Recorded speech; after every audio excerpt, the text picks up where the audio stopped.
you even begin to describe these last 3 walk-offs in a row? Well, David Price permitted it. I mean, it was a tough first inning. Easily could have given in or caved in, but came back and pitched extremely well. I mean, beyond extremely well. What did we give up after the first inning hit-wise? 2 hits. And that was in how many innings? 14. 14. That's pretty darn good. And he set the tone for all of that to permit it to come back. And then at the end, how about Cesar Ramos, who's been stretched out and pitched magnificently there for 3.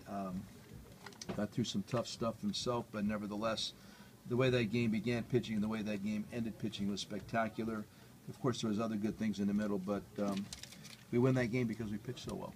But outside of that game, collectively as a trio, I mean, to have 3 walk-offs in a row is extremely rare. Here, I got off task there a little bit. Yeah, it is. It's rare, but we talked about that. We were due for a couple. I mean, we had so many opportunities the previous homestand to do things like this, and we're unable to do so. So today, or the last 3 days, you're able to get that little bit of a mojo going again.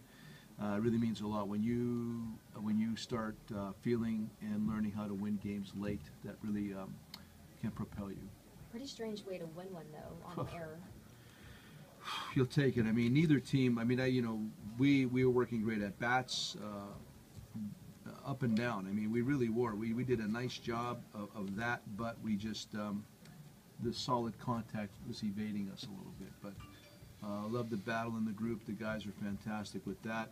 The dugout was alive the whole time. There was nothing negative about anything. We just could not, smack that ball through a hole or hit it in the gap. That's the one area we still got to achieve. And at the plate, how about that strike zone? Yeah, I mean, I was getting a lot of different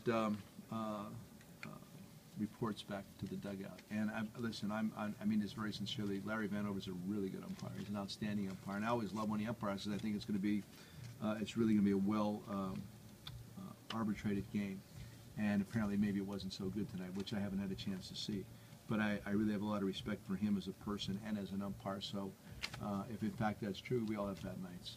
Dyer and Forsythe, especially, a couple of your platoon players really stepping into their roles tonight. Yeah, I thought the 7-hole had a chance to do it. I think he did have a chance. That was that was Forsythe's responsibility. But he did have 3 hits in the 7-hole. The double down the right field line I thought was going to really be big at that point. He played a wonderful game. Guy had 4 knocks, with that last bunt. I mean, he's really come on over the last, I'd say, week or 10 days, something like that. So, you get a lot of output from the bottom part of the lineup today, and that's pretty significant.